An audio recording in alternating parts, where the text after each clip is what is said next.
Halo Sobat Caping, kembali lagi bersama saya di channel Caping Petani. Apa kabar buat Sobat Caping semua? Semoga Sobat Caping dalam keadaan sehat walafiat dan dimudahkan segala urusan dan rezekinya, amin. Buat Sobat Caping yang baru melihat atau bergabung di channel ini, bisa langsung subscribe dan nyalakan loncengnya, karena subscribe itu tidak berbayar. Dan buat Sobat Caping, dengan cara subscribe membuat kami semakin semangat buat konten-konten menarik yang berguna bagi kita dan Sobat Caping semua. Pada kesempatan kali ini saya akan membahas kokopit, di mana tani atau banyak praktisi yang membuat kokopit ini sebagai media tanam. Jadi sebelum kokopit ini siap menjadi media tanam, Sobat Caping harus ingat, dalam kokopit terdapat kandungan tanin. Jadi kita harus melakukan sterilisasi atau pembersihan tanin pada kokopit agar tidak berdampak pada tanaman ketika kita tanam. Jadi buat Sobat Caping yang ingin melihat gimana caranya, tonton terus video ini sampai habis, oke?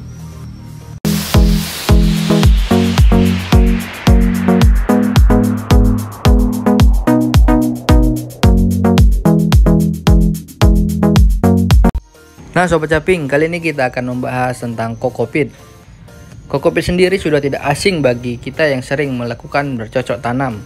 Biasanya kokopit dijadikan media tanam atau tambahan pada campuran media tanam. Untuk kokopit ini sendiri berasal dari sabut kelapa yang telah dihancurkan. Jadi dari sabut kelapa yang dikupas dari kelapa itu bisa dipecah lagi menjadi beberapa bagian. Bisa jadi koko fiber dan kokopit seperti ini. Jadi Sobat Caping harus mengetahui, kita sering menggunakan kokopit sebagai campuran media tanam. Tapi harus kita ingat, pada kokopit ada kandungan zat tanin di dalamnya yang dapat menghambat pertumbuhan. Sebelum kita melakukan pencampuran media tanam dengan kokopit, kita harus melakukan hal ini, yaitu sterilisasi pada kokopit. Di antaranya kita bisa melakukan beberapa cara. Di sini saya akan menunjukkan cara yang paling praktis dan simpel. Tapi Sobat Caping juga bisa melakukan hal yang lain. Nanti akan saya jelaskan bagaimana tahapan-tahapannya. Cara yang kita lakukan yaitu perendaman dan pencucian dengan air. Bahan dan alat yang kita siapkan juga sederhana. Yang pertama, pastinya kita harus menyediakan kokopit. Lalu kita bisa menggunakan goni bekas. Kenapa menggunakan goni bekas? Agar mudah saat pengangkatan atau penyaringan. Di sini kita bisa langsung meletakkan kokopit yang akan kita cuci di dalam wadah yang telah letakkan goni di atasnya. Lalu kita bisa menyiramkan atau menuangkan air ke atasnya dan kita lakukan pencampuran atau pengadukan sambil perlahan kita remas-remas agar kandungan tanin yang ada di dalam kokopit ini hilang saat pencucian. Proses pencucian ini bisa kita lakukan berulang agar memastikan kandungan tanin pada kokopit ini benar-benar hilang.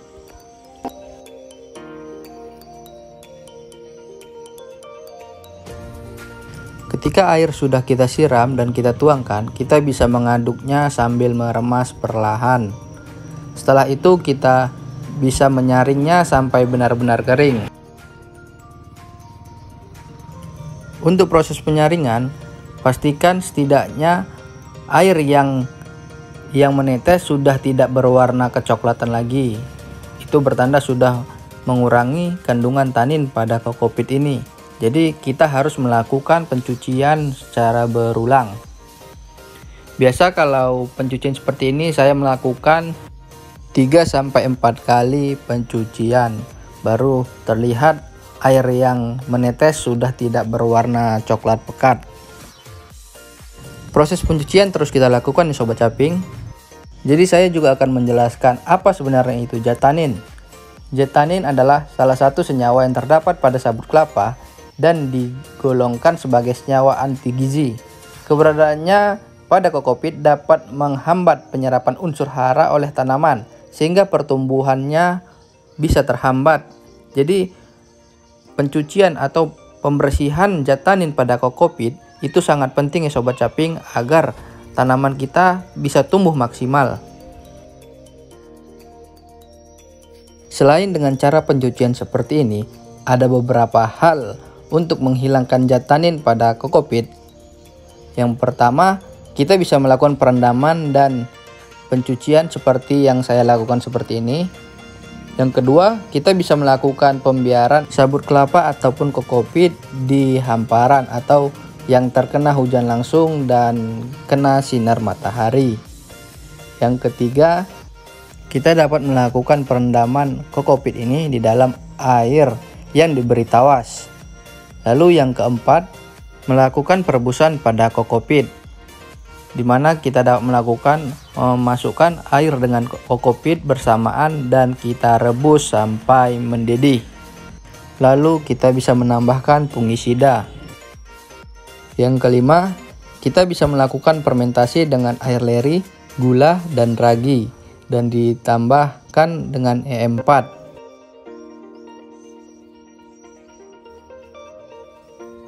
Nah, seperti ini kondisi setelah kita lakukan pencucian yang pertama.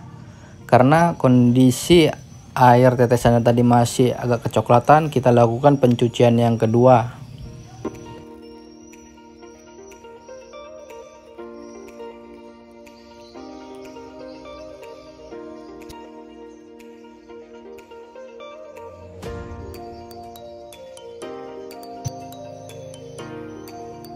Untuk proses sendiri sama saja seperti proses pertama. Setelah kita tuangkan air, kita bisa mencampur atau meremas kokopitnya tadi. Ini tekstur kokopitnya sendiri sangat halus, jadi kita sambil perlahan memerasnya.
Nah, ini kondisi kokopit yang telah kita lakukan pencucian sebanyak 3 kali dan telah kita remas untuk dikeringkan. Ini kondisi memang belum terlalu kering, jadi sobat caping bisa saja membungkus atau menutupnya, lalu memiringkan tampah atau jaring ini agar air tes sendirinya.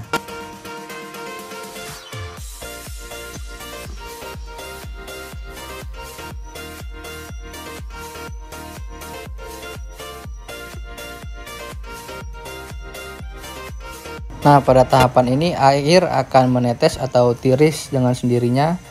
Bisa kita biarkan selama 1 hari agar kondisi kokopit benar-benar kering.